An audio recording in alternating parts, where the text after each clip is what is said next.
ओ voice problem है। चलो देखो अब आपका वॉइस सही से आ गया होगा, है ना। अब आप लोगों को आवाज सही से जा रही है, आवाज सही से जा रही है। चलिए फिर से हम आपको इसको स्टार्ट कर देते हैं। फिर से हम पहले क्वेश्चन से आ जाते हैं, है ना। पहले क्वेश्चन पे फिर से हम आ जाते हैं। देखिए पूछ रहा है वेलिस्नेरिया पुष्प है ना। वेलिस्नेरिया पुष्प है। वेलिस्नेरिया पुष्प जो है यह जल परागित पुष्प है। वेलिस्नेरिया पुष्प क्या है? जल परागित पुष्प है, ठीक है। वेलिस्नेरिया पुष्प जो है वह जल परागित पुष्प है। आगे है आपका एनाट्रॉप्स बिजांड। एनाट्रॉप्स बिजांड होता है तो एनाट्रॉप्स बिजांड हमेशा उल्टा होता है। एनाट्रॉप्स बिजांड क्या होता है? हमेशा उल्टा होता है। तीसरा है आपका निषेचन क्या है? यहां पर ये ऑब्जेक्टिव का जो ऑप्शन है यहां पे नहीं आ पाया, दूसरे पेज पे है आपका, है ना। निषेचन क्या है? तो निषेचन में को हम कहते हैं नर तथा मादा युग्मक के संयुग्मन को ही हम निषेचन कहते हैं। नर तथा मादा युग्मक के संयुग्मन को निषेचन कहते हैं। तो देख लीजिए नर और मादा युग्मक का संयुग्मन, यहाँ पर अंडा तथा नर न्यूक्लियस का संयोजन, यही निषेचन कहलाएगा, ठीक है। आगे देखिए क्वेश्चन नंबर अगला है आपका, नेक्स्ट क्वेश्चन की तरफ हम लोग चलते हैं। नेक्स्ट क्वेश्चन देखिए क्या कहता है। नेक्स्ट क्वेश्चन है आवर्त पुष्प निम्न में से किसमें होता है? आवर्त पुष्प निम्न में से किसमें होता है? जल्दी से बताइएगा। क्वेश्चन नंबर 4, आवर्त जो है पुष्प किसमें होता है? तो आवर्त पुष्प को ही अनुन्मिल्य पुष्प कहा जाता है ना। क्लैस्टोगेमस पुष्प, है ना। क्लैस्टोगेमस फ्लावर जो है इसी को कहते हैं आवर्त पुष्प को ही, है ना। इसको आप अनुन्मिल्य पुष्प कह सकते हैं। तो यह कनकौआ हो जाएगा आपका राइट आंसर, कनकौआ, ठीक है। चलिए आगे बढ़ते हैं नेक्स्ट क्वेश्चन की तरफ। नेक्स्ट क्वेश्चन आपका है अनुवांशिक कूट में कितने कूट होते हैं? जेनेटिक कोड में कोड की संख्या क्या होती है ना। आप लोग सेशन को जरूर शेयर करते रहिएगा ताकि ज्यादा से ज्यादा आपके साथी लोग इस सेशन पर आ सकें, इस सेशन का लाभ ले सकें, है ना। तो देखिए अनुवांशिक कूट निम्न में से कितने होते हैं? तो 64 जो है अनुवांशिक कूट होता है। शुक्राणुओं के परिपक्वन होता है। शुक्राणुओं का परिपक्वन कहाँ होता है? तो आप याद रखिएगा कि शुक्राणु का परिपक्व, शुक्राणु का निर्माण वृषण में हो जाएगा। उसके बाद पूछा है शुक्राणु का परिपक्वन हमेशा और हमेशा अधिवृषण यानी इपीडायडेमिस में होता है। शुक्राणु वृषण से बाहर निकलेगा और फिर जाकर के शुक्राणु का परिपक्वन होगा, वह परिपक्वन अधिवृषण के अंदर होगा, ठीक है। अधिवृषण में शुक्राणुओं का परिपक्वन होगा। नेक्स्ट क्वेश्चन पे आते हैं, प्राथमिक लैंगिक जनन कौन है? प्राथमिक लैंगिक जनन अंग कौन सा है? आपको पता होगा जनन अंग जो होते हैं वह दो प्रकार के होते हैं, प्राथमिक जनन अंग और द्वितीयक जनन अंग। प्राथमिक जनन अंग हम उन अंगों को कहते हैं जिसमें गेमिट्स का फॉर्मेशन होता है ना, गेमिट का निर्माण होता है। तो गेमिट का निर्माण आपका वृषण में होता है। कहाँ होता है? वृषण में होता है। पूछ रहा है कौन सी तकनीक पुरुषों से संबंधित है? पुरुष से संबंधित कौन सा तकनीक है, यानी नर से संबंधित कौन सा तकनीक है? तो ये है आपका वजेक्टोमी, जिसमें कि हम भास डिफरेंस को काट करके अलग कर देते हैं, ठीक है। नेक्स्ट क्वेश्चन पर आइए। क्वेश्चन नंबर 9 बोलता है संलग्नता समूह की संख्या उस कोशिका के लिए क्या होगी जिसमें 2n = 14। आपको याद होना चाहिए, हम बार बार बताए हैं कि संलग्नता की क्रिया हमेशा n गुणसूत्र पर होता है। तो 2n = इस तरह से समझ लीजिए 2n = 14, तो n = 14/2, 14/2 यानी 7, है ना, 7। क्लियर है? बोलता है उच्च मृत्यु दर के कारण जनसंख्या में तीव्र ह्रास होता है, उसे हम क्या कहते हैं? उसको हम कहते हैं जनसंख्या अवनमनपन, है ना।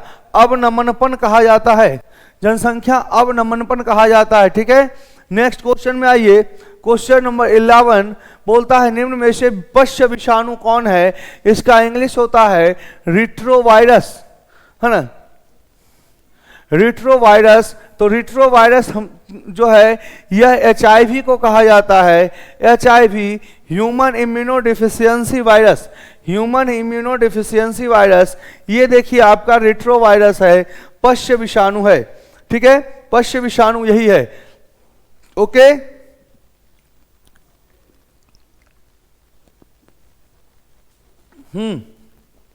आप लोग सेशन को शेयर करते रहिएगा, है ना। क्वेश्चन नंबर 12 बोलता है वर्णाध्यता के रोगी पहचान नहीं कर पाता है कलर विजन का जो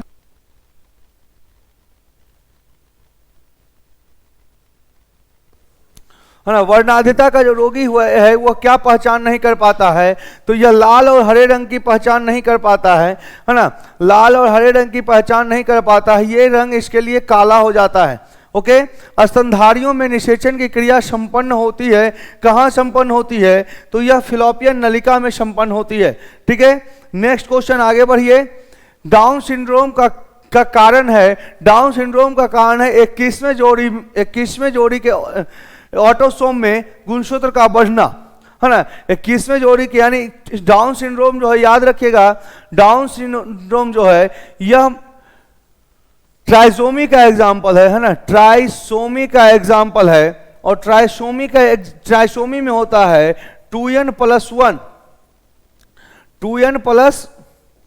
2n+1 यानी 46 गुणसूत्र में एक गुणसूत्र बढ़ जाएगा। और डाउन सिंड्रोम हमेशा 21वां जोड़ा में होता है, तो 21वें जोड़े के ऑटोसोम के गुणसूत्र का बढ़ना ये कहलाएगा डाउन सिंड्रोम। लिंग निर्धारण की थ्योरी किसने दी? लिंग निर्धारण का जो थ्योरी है यह किनके द्वारा दिया गया है? क्वेश्चन नंबर 15 देखिएगा, लिंग निर्धारण की थ्योरी किसके द्वारा दी गई है ना। यह जो है लिंग निर्धारण की थ्योरी यह दिया गया है कैल्विन बी ब्रिजेश के द्वारा, कैल्विन बी ब्रिजेश के द्वारा यह थ्योरी दिया गया है। नेक्स्ट अगला क्वेश्चन देखिए, सरकारी संगठन जो अनुवांशिकता रूपांतरित शोध की मान्यता से संबंधित निर्णय जन सेवा हेतु, है ना, जीएम जीवों यानी जेनेटिकली मॉडिफाइड ऑर्गेनिज्म के आरंभ करने की सुरक्षा का उत्तरदायी है, वह कौन है ना। क्वेश्चन नंबर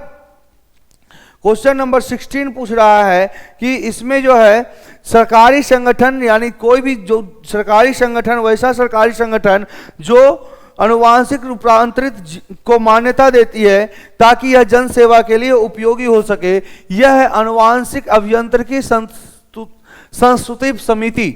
ठीक है, स्त्रियों में रजोनिवृत्ति की उम्र क्या है? इस स्त्री में रजोनिवृत्ति की उम्र क्या है? तो यह है 50 वर्ष। क्या है? 50 वर्ष। संबद्धता की खोज किसने की? है ना, लिंकेज की खोज किसने की?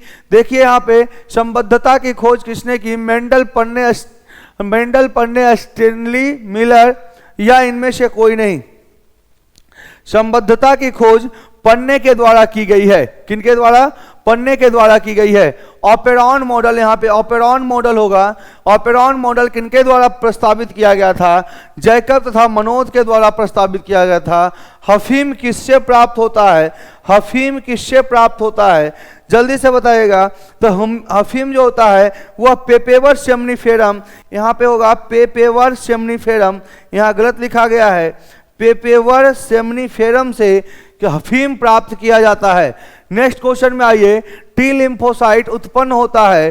टी लिम्फोसाइट कहाँ उत्पन्न होता है? जल्दी से बताइएगा। तो टी लिम्फोसाइट की उत्पन्न स्थिति है थाइमस। निम्न में से कौन यौन संचारित रोग है? तो यौन संचारित रोग आपका है सिफिलिस, है ना, सिफिलिस, गोनोरिया, ये सभी है।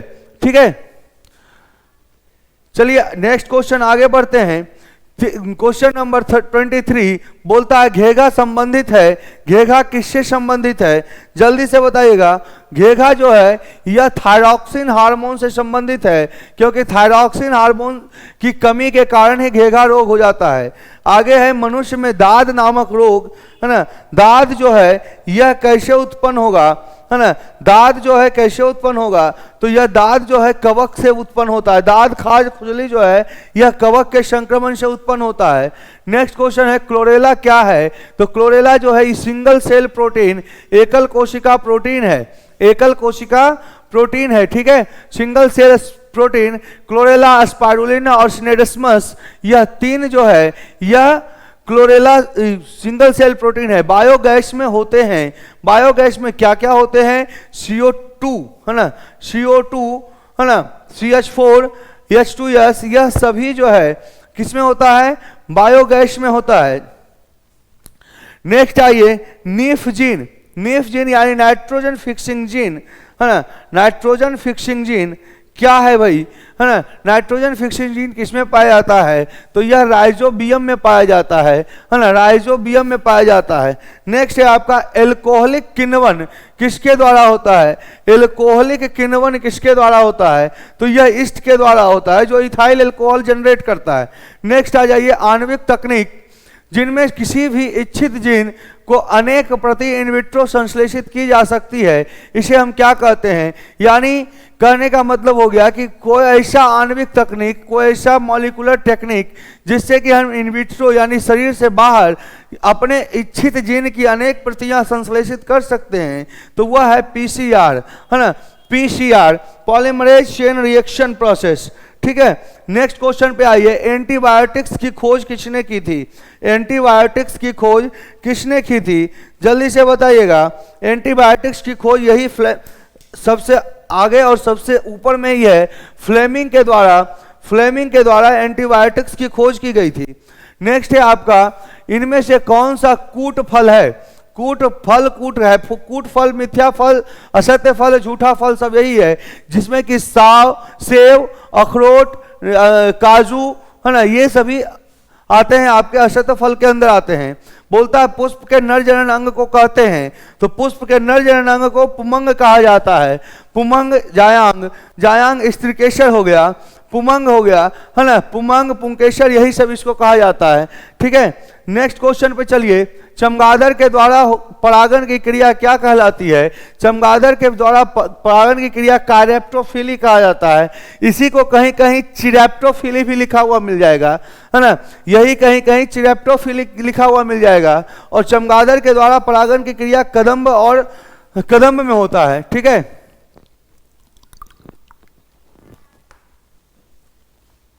चलिए नेक्स्ट क्वेश्चन की तरफ चलते हैं। बोलता है नर हार्मोन की उत्पत्ति कहां से होती है, तो नर हार्मोन की उत्पत्ति अंडकोश से होती है, यानी वृषण से होती है। आगे बोलता है अंडाशय द्वारा उत्पन्न मादा युग्मक है, अंडाशय द्वारा उत्पन्न मादा युग्मक अंडाणु कहलाता है। आगे आपका शुक्राणु जनन प्रेरित होता है, शुक्राणु जनन किससे प्रेरित होता है, तो यह एफएसएच हार्मोन यानी फॉलिकुलर स्टिमुलेटिंग हार्मोन के द्वारा यह स्रावित होता है। नेक्स्ट क्वेश्चन चलिए, संतानोत्पत्ति नियंत्रण के लिए किसका उपयोग किया जा सकता है ना, संतानोत्पत्ति, है ना, संतानों के उत्पत्ति पर नियंत्रण के लिए किसका उपयोग कर सकते हैं, तो यहाँ पे सभी का उपयोग किया जा सकता है ना, उसे नियंत्रित करने के लिए इन सभी का उपयोग किया जा सकता है। हार्मोनल विधि मालायन मालिडी, यांत्रिक विधि में आ जाएगा कॉपर टी, कॉपर 7, लिम्पस लूप, प्राकृतिक विधि में बाह्य स्खलन विधि और अनावर्त स्तनपान विधि आएगा, है ना। इसके लिए यह तीनों जो है कंफर्म है। नेक्स्ट क्वेश्चन में आइए, परखनली शिशु उत्पन्न करने के लिए भ्रूण को किस अवस्था में स्त्री के शरीर में रोपित किया जाता है, किस अवस्था में रोपित किया जाता है, जल्दी से बताइएगा। किस अवस्था में इसको जो है मादा के शरीर में, मादा के गर्भाशय पर इसे रोपित किया जा सकता है, ये बताना है, जल्दी से बताइएगा। 32 कोशिकीय अवस्था, 32 कोशिकीय अवस्था में इसे हम मादा के शरीर पर रोपित कर देते हैं। आगे परागकण है, परागकण क्या है भाई, परागकण क्या है, परागकण है नर युग्मक, परागकण क्या है, नर युग्मक है। आगे है मानव रुधिर वर्ग एबी में एबी में है, मानव रुधिर वर्ग एबी में क्या है, तो एबी में एंटीजेन दोनों होता है और एंटीबॉडी नहीं होता है, एंटीबॉडी अनुपस्थित होते हैं, ठीक है। मेंडल ने नियम दिया, किस चीज का नियम दिया, तो देखिए मेंडल ने युग्मक शुद्धता का नियम दिया है ना, युग्मक शुद्धता का नियम मेंडल के द्वारा दिया गया, है ना। इसी को हम पृथक्करण का नियम भी कहते हैं, यह एक संकर क्रॉस पर आधारित नियम है। नेक्स्ट आ जाइए, बोलता है क्रॉसिंग ओवर की क्रिया कब संपन्न होती है, तो यह जो है पैकिटीन की अवस्था में संपन्न होती है, ठीक है, पैकिटीन की अवस्था में यह क्रिया संपन्न हो जाती है। आगे है नर मनुष्य में A B B A B, है ना, इस तरह का जीनोटाइप बराबर भागों में उत्पन्न किया जा सकते हैं। उस व्यक्ति का जीनोटाइप क्या होगा, उस व्यक्ति का जीनोटाइप क्या होगा, जल्दी से बताइएगा, है ना। इस टाइप का क्वेश्चन जो है पूछा जाता है। जल्दी से बताइएगा, इसका हो जाएगा capital A small A capital B small B. DNA से एमआरएनए बनने की क्रिया क्या कहलाती है? डीएनए से एमआरएनए जब बनेगा तो इसे ही हम ट्रांसक्रिप्शन कहेंगे। क्या कहेंगे?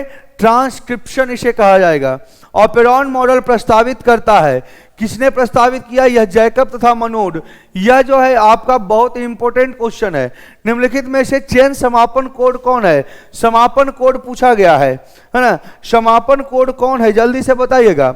समापन कोड जो है यह यहाँ पे कौन है? 3 गो समापन कोड है ना। समापन कोड की संख्या कितनी है? 3 है ना। UAA, UAG, UGA है ना। ये आपका UAA हो गया, इसके अलावा UAG और UGA, यह 3 जो है समापन कोड है। ठीक है, याद रखिएगा। जो जीन अपना स्थान बदलते हैं उसे क्या कहते हैं? उसे हम ट्रांसपोन्स कहते हैं। उसे हम क्या कहते हैं? ट्रांसपोन्स जीन कहते हैं। जो अपना स्थान बदलता है उसे ट्रांसपोन्स जीन या जंपिंग जीन के नाम से जानते हैं। न्यूक्लिक अम्ल पॉलीमर है, किसका है? तो न्यूक्लियोटाइड का पॉलीमर है। किसका है? न्यूक्लियोटाइड का पॉलीमर है। पुरकेशर प्रतिनिधित्व करता है, किसका प्रतिनिधित्व करता है? तो लघु नर युग्मक का प्रतिनिधित्व करता है। आगे आ जाइए। विषाणु संक्रमित रोग निम्नलिखित में से कौन प्रोटीन स्रावित करती है? विषाणु से संक्रमित कोशिका जो है वह कौन सा प्रोटीन स्रावित करता है? क्वेश्चन नंबर 50, यानी हाफ सेंचुरी हो चुका है जी, है ना।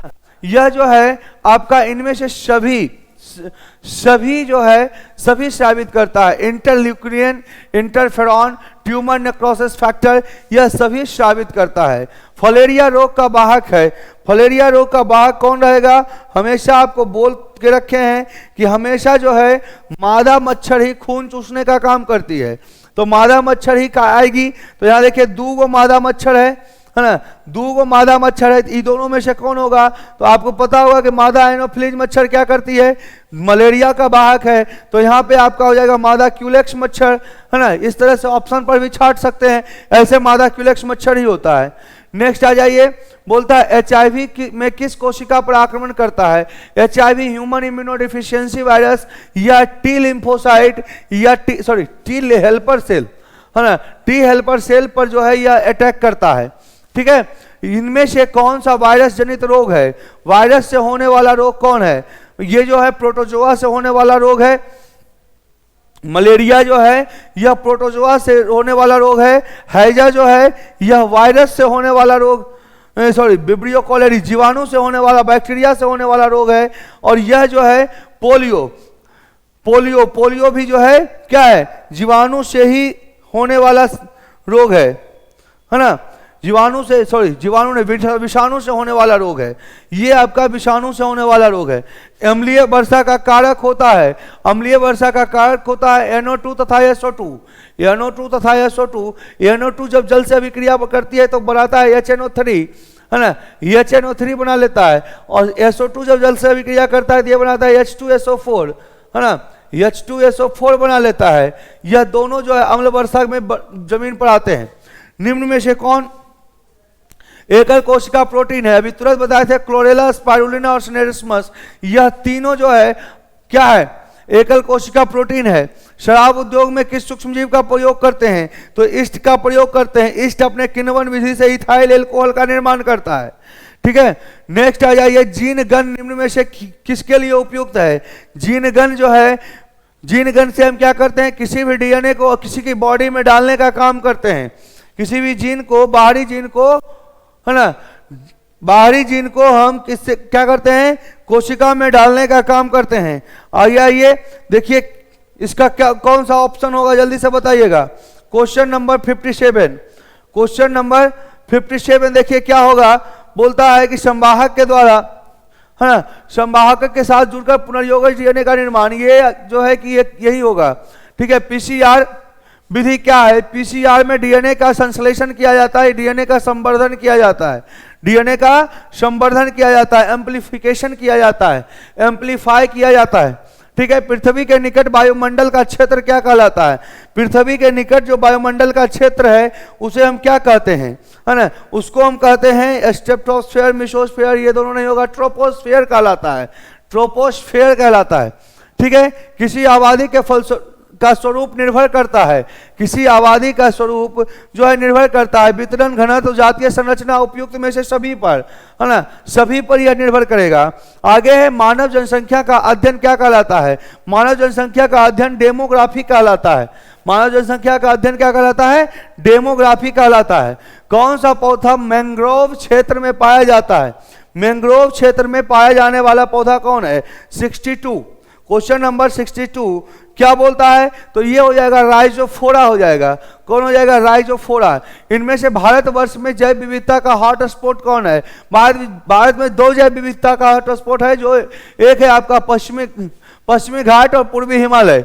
पश्चिमी घाट और पूर्वी हिमालय, पूर्वी हिमालय नहीं है, पश्चिमी घाट है, ये हो जाएगा आपका। मृदा अपरदन को किस प्रकार से रोका जा सकता है? मिट्टी के कटाव को किस प्रकार से रोका जा सकता है?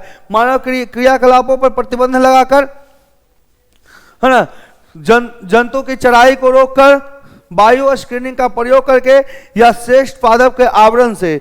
तो जल्दी से बताइएगा, इसमें श्रेष्ठ पादप के आवरण यानी बढ़िया बढ़िया पौधा लगाने से, पादप लगाने से मृदा अपरदन को रोका जा सकता है। अतिसार नामक रोग, अतिसार जो है हैजा को कहा जाता है, हैजा, है ना, नहीं, अतिसार कहा जाता है अमीबिएसिस को कहते हैं, सॉरी, अमीबिएसिस को कहते हैं, अमीबिएसिस को कहा जाता है। अमीबिएसिस को क्या कहते हैं? अतिसार कहते हैं। और अमीबिएसिस जो है एंट अमीबा हिस्टोलिटिका से होता है। यह एक प्रकार का प्रोटोजोआ है, अमीबॉइड प्रोटोजोअन से। ओके, चलिए नेक्स्ट क्वेश्चन की तरफ आते हैं हम लोग। क्वेश्चन नंबर 66 बोलता है इनमें से कौन कायिक प्रवर्धन नहीं है? कायिक प्रवर्धन नहीं है, यह पूछ रहा है। ठीक है, क्वेश्चन नंबर 66 कायिक प्रवर्धन नहीं है, तो यह चल बीजाणु जो है यह कायिक प्रवर्धन की क्रिया नहीं करता है। भ्रूणपोष का क्या कार्य है? भ्रूणपोष का कार्य है भ्रूण को पोषण देना, भ्रूण को पोषण देना भ्रूणपोष का कार्य है। ठीक है।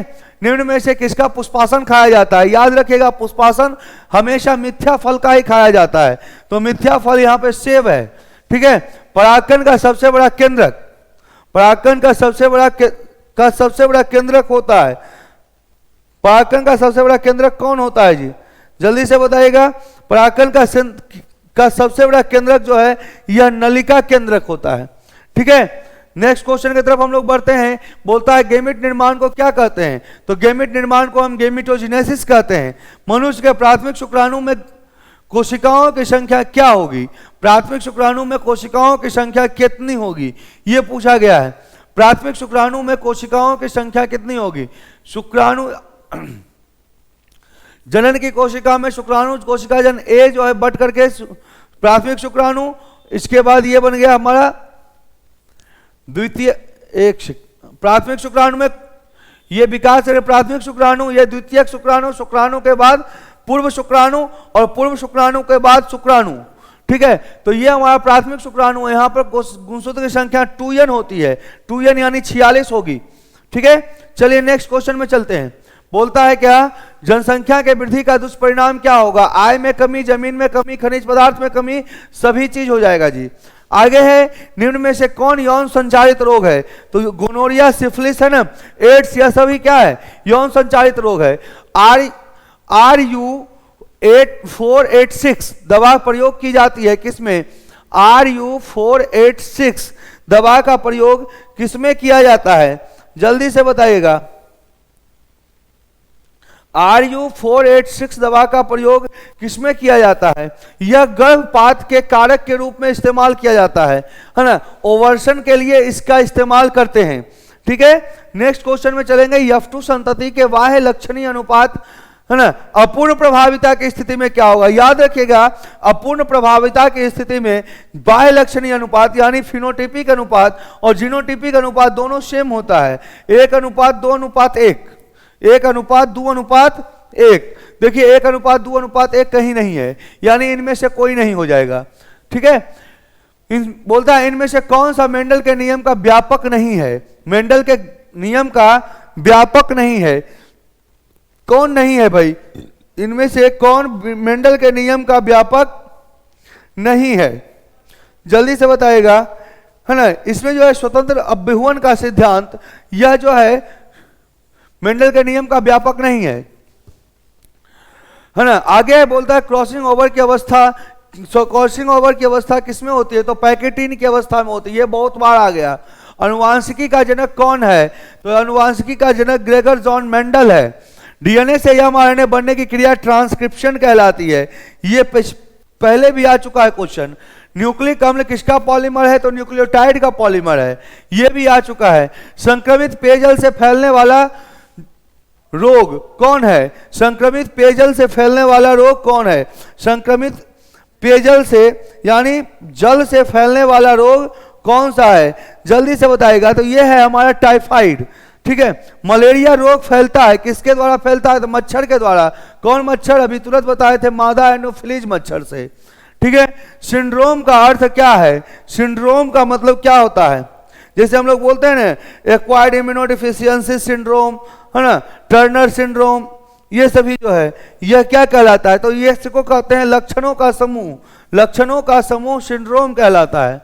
आगे आ जाइए, कैंसर बीमारी का उपचार किसके द्वारा होगा? कैंसर बीमारी का शल्य क्रिया से भी होगा, कीमोथेरेपी से भी होगा, रेडियोथेरेपी से भी होगा, यानी इनमें से सभी हो जाएगा।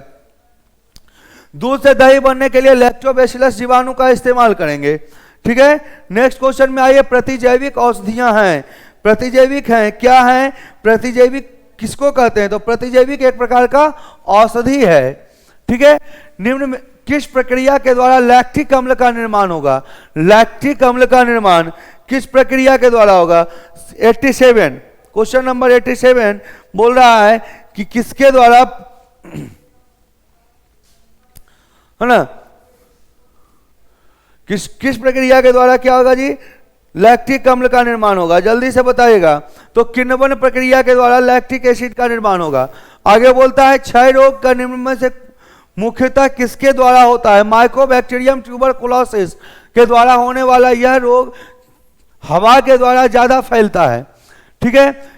किसी जनसंख्या की उपस्थिति समस्त जीन समस्त जीन एवं उसके एलील कहलाते हैं। क्या कहलाएंगे भाई? है ना, जल्दी से बताइएगा। तो यह जीन कोश कहलाता है। भ्रूणपोषीय बीज में भ्रूणपोषीय बीज पाए जाते हैं, यानी भ्रूणपोषी बीज किसमें पाया जाता है? अंडी में, जौ में, नारियल में, या इनमें से सभी, है ना। तो ये जो है सभी जो है भ्रूणपोषी जीव यानी एंडोस्पर्मिक जीव होते हैं। ठीक है। आगे है आपका, इनमें से कोई प्रोटीन कूटलेख जीन किसी विषमजात परपोषी में अभिव्यक्त होता है तो उसे हम क्या कहते हैं? है ना, इसको हम क्या कहेंगे? क्वेश्चन नंबर 91 में देखिए क्या होगा। यह हो जाएगा आपका इफिस, है ना। क्या बोल रहा है? निम्न में से कोई कूटलेखन, है ना, कोई कूटलेखन जो है ना, निम्न में से कोई कूटलेखन जीन किसी विषमजात परपोषी में अभिव्यक्त होता है उसे क्या कहते हैं? यही पूछ रहा है ना। तो ये हो जाएगा आपका, इसको कहेंगे हम विषमजात प्रोटीन कहेंगे। ठीक है। क्राइजीन, है ना, क्राइजीन बॉल कृमि किस फसल को बचाता है? तो क्राइजीन जो बॉल कृमि से कपास को बचाता है। मानव प्रोटीन किस बीमारी के उपचार के लिए प्रयोग किया जाता है? मानव का प्रोटीन जो है किस बीमारी के लिए प्रयोग में लाया जाता है ना। यह हो जाएगा आपका इम्फीसीमा। विश्व स्वास्थ्य संगठन यानी WHO जो है यह किस ध्वनि को प्रदूषण मापक माना है? 20 से 30 डेसिबल को। विश्व पर्यावरण दिवस 5 जून को मनाया जाता है ना, 5 जून को मनाया जाता है। निम्न में से कौन संकटग्रस्त स्पीशीज है? यह नेपेंथिस जो है, नेपेंथिस लेंटाना अमरबेल, यह लगता है तीनों का तीनों जो है क्या है जी? यह तीनों जो है संकटग्रस्त स्पीशीज के अंदर आ जाएगा। अमरबेल, लेंटाना नहीं, नेपेंथिस ही सिर्फ है जी, सिर्फ नेपेंथिस, है ना। भारत को वैश्विक जातीय विविधता का प्रतिशत है। भारत में वैश्विक जातीय विविधता का कितना प्रतिशत है? तो यह है 8.1% लगभग, है ना। गेंडा अभ्यारण्य किस राज्य में है? असम में।